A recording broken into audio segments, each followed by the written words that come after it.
All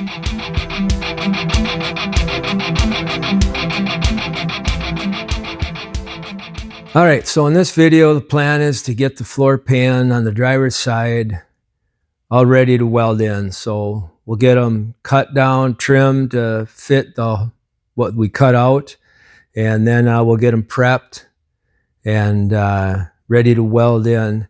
I'm trying to get it so everything just lays into place, sits right on the original bracing the way it's supposed to. So we don't have to, reef on stuff before we weld it in. It should just sit right in place. So that's the plan is.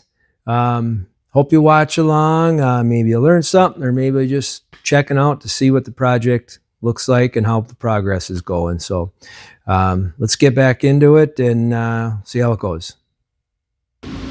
I'm getting ready to start removing floor pan, and so this seat riser, which also includes a mounting point for the front subframe, and this box here, I don't know if this is considered part of the torque box. These will have to come out. I almost thought about leaving this one and just seaming the floor here, but that looks a little rusty there, and the floor pan comes all the way up into here, sections that I have. So I think I'll pull that out too. I'll drill some complete holes through like up there, so I should be able to put it right back. I kind of pin it when I go to put it back in, and probably same with this along the tunnel. I'll just drill a couple of holes straight through before I cut out the spot welds to locate that, and then I put some marks on this side, whether they'll stay there or not through all the cutting and grinding, we'll see. Then on the underside, to make sure everything stays in location, I added these, just tacked them on there quick, put some guide pins in to kind of center on those holes. So when I put the floor pan in, I could line up on that, just to make sure that stays in the center. And then everything should go back right where it should. It's a lot easier on a full frame car and all this stuff's not quite so critical, but you got to make sure everything's lining up for your subframe. We'll have to see how I can peel this out. I think this will all be able to stay. I go from the top and just cut all those, and I'm going to seam it at this seam here. The pan comes up to about here, the patches, but that's all good, so I'm going to keep the factory location. So yeah, that's the plan. I did a bunch more cleaning and degreasing underneath, so when it goes to the blaster, it's not getting beat into the metal. The plastic media is a little more gentle, but still I wanted to get the grease and crap off there. So, all right, I'll get the drill and spot weld cutters and drill bits, and we'll start tearing it apart. All right, so I got it all drilled out. All of these I was able to get from the underside, and then even most of these down through here I was able to get from the underside. There were a couple in here that I just had to go down through here with a chisel and just break them free. This one down here, I was able to kind of take the die grinder or the carbide and get most of that out. And like these, I had to drill through the riser rather than up from the bottom of the floor pan. Same with along here, because there's another brace underneath those, and I want to leave those braces in. There were a couple of access holes in the brace. I was able to get to these two, and there was some other ones, but yeah, so now this is out. So we'll take this out, and there's a pan underneath. It actually doesn't look too bad, but I'm just gonna replace the whole thing. I could probably seam it, somewhere in here, and Yeah, maybe like right on this weld line and leave this section, but that was the point. But then underneath, so my idea with using those guide pins, I think it's really good, but I had to take this one off to get at this spot to drill out. So now the main thing is locating this hole. So now I'll weld this back in. So I'll have to pull that one off also before I take that seat riser out. But yeah, I want to leave this bracing in. So now I'll drill all of these out from above and then make my cut along the tunnel there. And that way all this structure remains in the car. So that's the plan. All right, I'm gonna probably call her a day here, and then we'll get some more drilling done and see about getting this floor pan cut out. I got to drill all of these, and these. Oh, and I still have to do this back riser. Still have to do this one. So I guess this will be next. So there is the rear brace with all the welds cut out. If you look up here in the top, these here and that one there, I was able to get from the underside, just drilling through the floor pan. Same with this one over here. But pretty much all these rest I had to do from this side because of the torque box for the rear leaf spring. So it took a little more, drilling through that heavier gauge steel than the floor pan, but these cutters I got are working really nice. And then also I ended up just cutting this off here because this is lapped under this brace, and I didn't think it was worth the effort to peel all this apart. I can just re-weld that back together, and it'll also give me a really good guide to put it right back. Did the same thing here, cut this little tab off rather than trying to get into there, and that'll help guide everything back into place. So yeah, now this is free. Doesn't look too bad underneath, so the plan will probably be to seam it right along this edge here, and then coming down along here, and then seaming it all along this bend here. I like doing it on a bend because you get a little less warpage, it's a little stronger.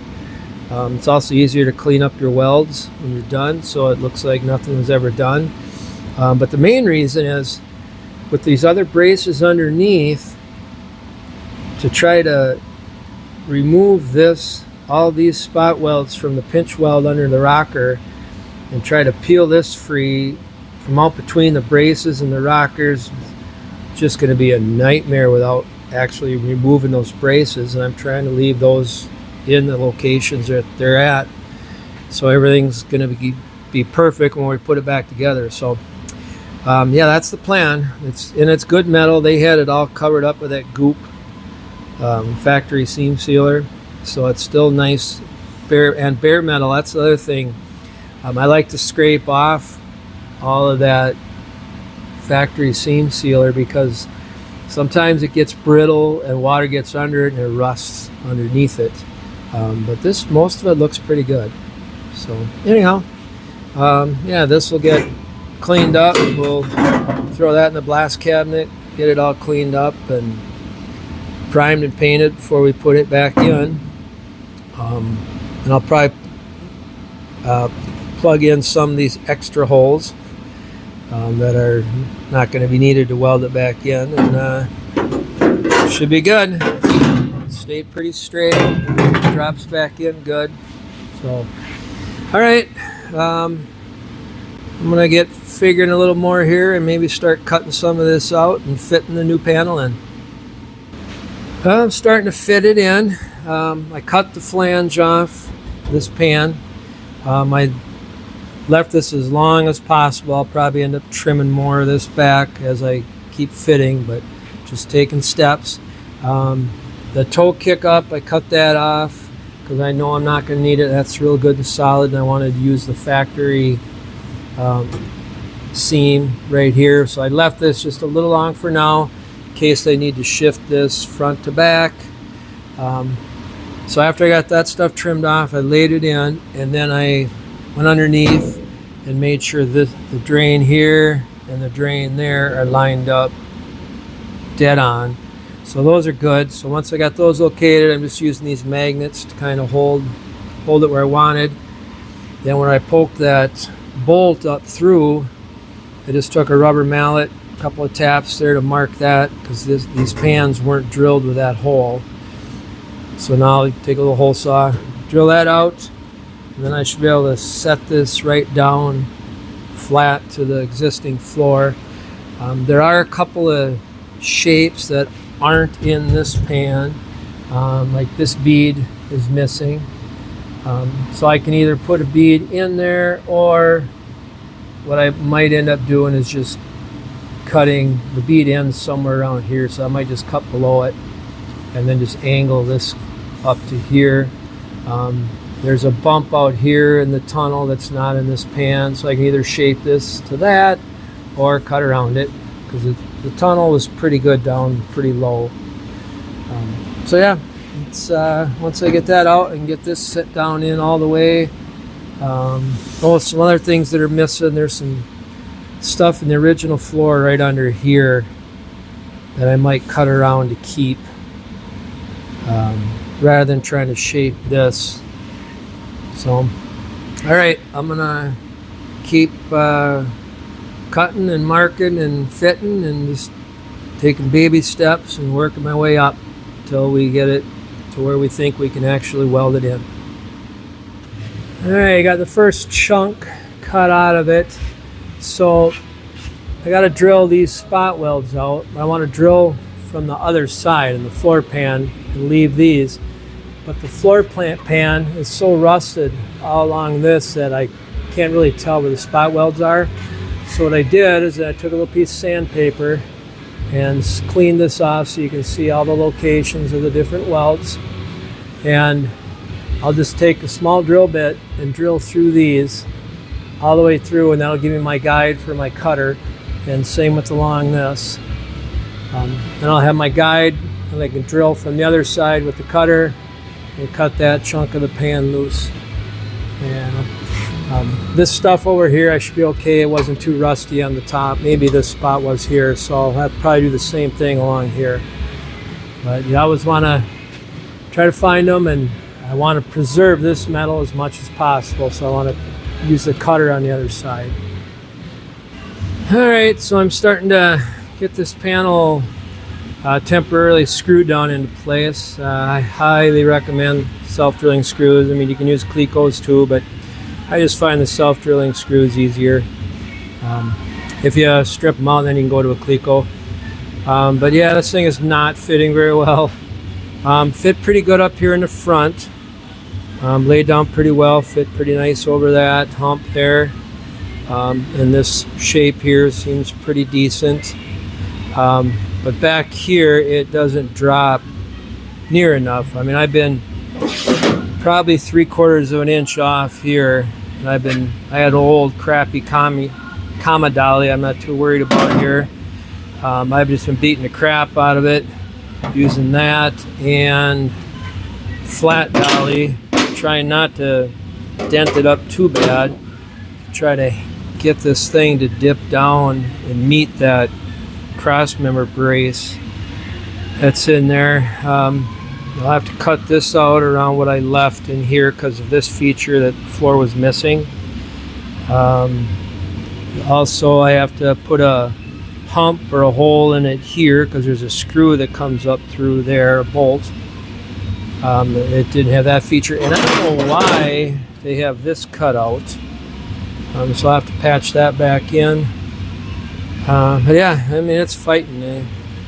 Just gotta beat the crap out, try to stretch it down, and then you can see over here it's just way out, and then hitting in the corner there. So yeah, I mean, you don't ever expect them to just fit right in, but it's kind of a bummer when you gotta put this much time into making them fit, and they're supposedly made for the car. Not a huge knock on jigs here. I've had better and I've had worse. So yeah, we'll just keep hammering, and I'm using these big washers to try to help suck more metal down with it, with the screw, and then I'll take the washer out once I get it seated down pretty well and use the washer in the next holes. So yeah, I'm just going to keep working my way this way, started from the front, working my way back. Then we'll work on shaping in these sides and seeing how we're going to trim it to fit the hole. Alright, well I got everything pretty well fitted in. Now the floor pan just kind of drops into place. I still need to, before I weld, I need to line things up a little bit, but it's fitting pretty well. I did have right up here cut a little too much off, so I'll have to weld a little back on. But you can't see it, but under here I had to weld a section of the floor back in that wasn't shaped into the new piece. And same with under this corner, they had that corner cut out. I had to weld in a new piece there. But yeah, I got it all, so it just drops in pretty nice. Don't have to crank on anything to get it to fit. You don't want to have to bend stuff and clamp it real hard before you weld, because that just puts stress on the whole pan. You want everything to just kind of lay into place. So, and that's pretty much how it's fitting. So now it's just a matter of taking everything out, just making a couple more little tweaks, get things cleaned up. I may end up replacing some of the edge of this. It's pretty rusted thin, and I'll fill in some of these holes with some new metal. Same with along here. Fix some of that up, so I got something real solid to weld to. But yeah, just a matter of cleaning up, getting the rust off, getting things primed, and maybe just some black paint on the undersides. I see this section of underneath this is actually galvanized. So yeah, that's about it. So I think I'm going to end this video here. It's getting kind of long. So next one, we'll start welding things in and get this side finished up. All right, thanks for watching. We'll see you in the next one.